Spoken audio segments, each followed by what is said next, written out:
Subconscious को conquer करके, subconscious को कंट्रोल करके उसमें पॉजिटिव सजेशन दे देना, जो हमारे नॉर्मल रूटीन और लाइफ के लिए बहुत बेनिफिट का हो सकता है।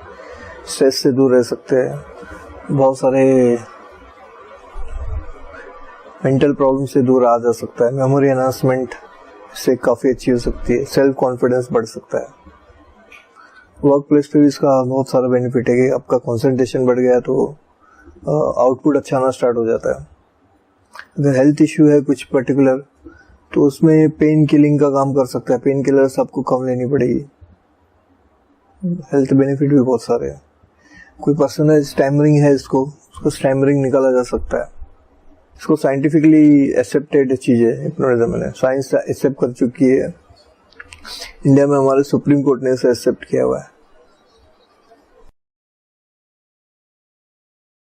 स्टूडेंट लोगों को कंसंट्रेशन और मेमोरी एनहांस कर दिया जा सकता है, और इंडिया में भी एक दो जन ने एक्सपेरिमेंट किया है, और इंटरनेशनली तो बहुत सारे लोग एक्सपेरिमेंट स्कूल में अलाउड किया जाता है, जहाँ पे ट्रांस में लेके जाके इनको सजेशन दिया जाता है कि मेमोरी से रिलेटेड ट्रिक्स कुछ है, वो ट्रिक बताई जाती है, और उनका रिजल्ट स्कूल का अच्छा निकला है, जहाँ पर भी अप्लाई किया गया है। स्ट्रेस अगर दूर रहा और कंसंट्रेशन बढ़ा तो बिजनेस में भी कहीं ना कहीं बेनिफिट हो सकता है इसका। मैक्सिमम स्ट्रेस में बिजनेसमैन मैक्सिमम लोग स्ट्रेस में ही रहते हैं, तो अगर स्ट्रेस से दूर रह पाए तो आउटपुट अच्छा दे पाएंगे। हाँ, जैसे कुछ आदत कोई छुड़ानी है और छोड़ने के लिए रेडी है, खुद में इच्छा है कि छोड़ना है, लेकिन अपने ही मन के आगे हारे हुए हैं, उन लोगों से आराम से वो आदत छुड़ाई जा सकती है। तो जैसे सिगरेट स्मोकिंग है, आराम से एक या दो सिटिंग में पूरी तरह उसको उस चीज से बाहर निकाला जा सकता है। अगर साइंस मानती है 80% बीमारियां हमारी स्ट्रेस की वजह से है, तो अगर स्ट्रेस ही अगर हमारे लाइफ से निकल गया तो 80% बीमारियों से हम दूर हो जाएंगे। और डेंटिस्ट्री में काफ़ी यूज़ किया गया है इसको, जहाँ पर किसी भी तरह का प्रोसीजर विदाउट एनेस्थेसिया किया गया है। बहुत सारे कंट्रीज में, इंडिया इंक्लूडिंग इंडिया, सर्जरीज की गई है हिप्नोटिज्म के बेस पे।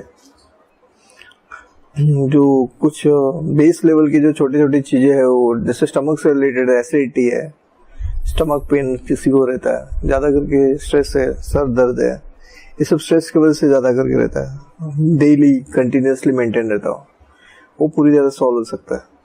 वो पेन उसका निकाला जा सकता है, दोबारा वो पेन उसको होगा नहीं। एक बार अगर उसके सबकॉन्शियस में डीप लेयर में जाके सजेशन दे दिया जाए तो वो जो भी पेन है उसको एंड किया जा सकता है। दोबारा उस पर्टिकुलर पेन के लिए उसको कोई परेशानी नहीं होगी। हिप्नोटिज्म से हीलिंग पॉसिबल है, कोई भी हीलिंग किसी भी तरह का, सेल्फ हो या एक हिप्नोटिस्ट से हो या मास हिप्नोटिज्म से।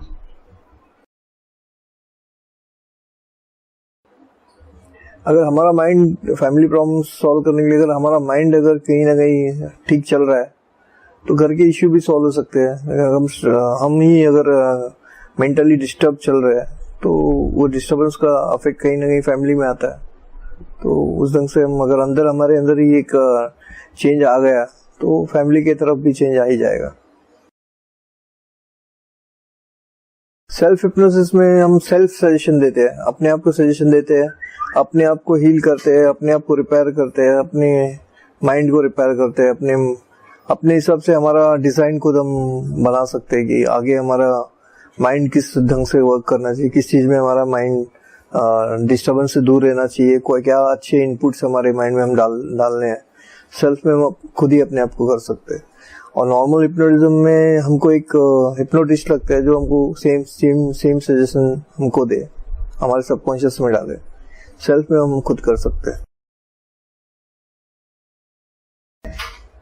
मुझे स्ट्रांगली लगता है कि कंसंट्रेशन, फोकस और मेमोरी, ये अगर पर्सन में प्रॉपर हो तो अच्छा ही फीचर हो पर्सन का।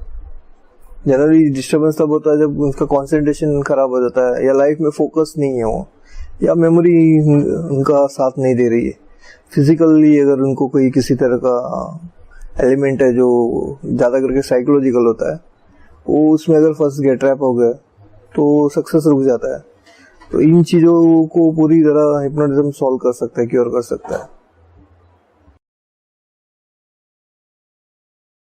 हिप्नोटिज्म मेरे हिसाब से बहुत बड़ा टॉपिक नहीं है। अगर इसको एक्सप्लेन करने जाए तो 1 आवर भी कम है। 1 आवर के अंदर इसको पूरी तरह समझाया जा सकता है, लेकिन इसको अप्लाई करने के लिए बहुत टाइम लगता है। अगर आप कुछ साल देना चाहते हैं, इसमें करियर बनाना चाहते हैं और कुछ साल देते हैं, तो आप एक अच्छे हिप्नोटिस्ट आ सकते हैं और अच्छा करियर आपका वेट कर सकता है। इसलिए हिप्नोटिस्ट कोई भी बन सकता है, उसके लिए कोई कुछ हार्ड फर्स्ट रूल नहीं है। एक कॉमन सेंस वाला पर्सन जो एक सामने वाले ह्यूमन को समझे, अच्छे से इसके प्रॉब्लम को समझे और उसके प्रॉब्लम को क्या सॉल्यूशन है, पॉजिटिव सॉल्यूशन है, ये अगर आप समझ सकते हो नॉर्मल में, तो वही पॉजिटिव सॉल्यूशन उसके सबकॉन्शियस में डालना रहता है।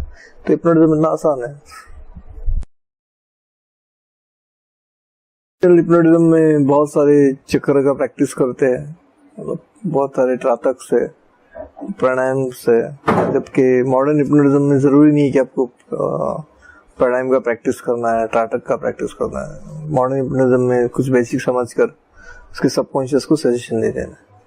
मॉडर्न हिप्नोटिज्म एकदम बेस लेवल पे है और काफ़ी इजी है, आसानी से इस टॉपिक को समझा जा सकता है, अप्लाई किया जा सकता है।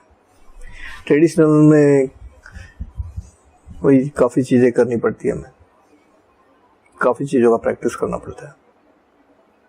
पॉजिटिवली हमारे जो हिंदू कल्चर के हिसाब से ट्रेडिशनल हिप्नोटिज्म है, उसमें कहीं ना कहीं कॉस्मिक एनर्जी का जिक्र आता है, लेकिन जो साइंटिफिक मॉडर्न हिप्नोटिज्म है, इसमें किसी टाइप का कोई कॉस्मिक एनर्जी का ही नहीं है, प्योर साइंस है वो, जिससे ये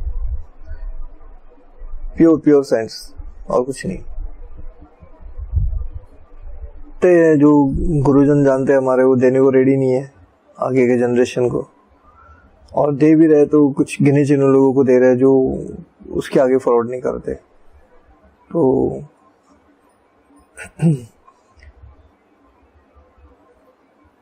ट्रेंड थोड़ा सा चेंज हो और लोग फिर से आश्रमों की तरफ बढ़े, तो डेफिनेटली ट्रेडिशनल वापस आ सकता है।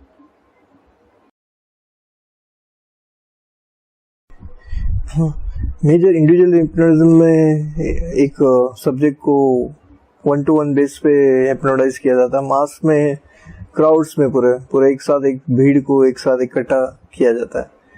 थाउजेंड्स में भी हो सकते हो, हजारों में हो सकते हैं, 100 में हो सकते हैं, 50 हो सकते हैं, 10,000 हो सकते हैं। कितनी भी भीड़ हो, एक साथ उनको हिप्नोटाइज किया जा सकता है। थोड़ा सा डिफर करेंगे वहाँ पर, थियोरी भी हल्की सी डिफर हो जाती है, थोड़ा सा डिफरेंस है। हिप्नोटिज्म सामने वाले की मर्जी के साथ ही हो सकता है, बिना उसकी मर्जी के उसको हिप्नोटाइज नहीं कर सकता है। किसी की मर्जी के बिना उनको हिप्नोटाइज नहीं किया जा सकता है, तो किसी तरह का गलत इस्तेमाल होना है उसका पॉसिबल नहीं है। इतने देर तक रखा जा सकता है, कोई इश्यू नहीं। एक तरह से नींद की अवस्था हो, तो उसके बाद अगर उसको छोड़ भी दिया जाए तो वो अपने आप कुछ घंटे के बाद उठ सकते हैं। अगर वो पर्सन की नींद पूरी हुई नहीं है पहले, तो हो सकता है वो 4-6 घंटे बाद उठे, 8 घंटे बाद उठे, उससे कोई नुकसान नहीं है।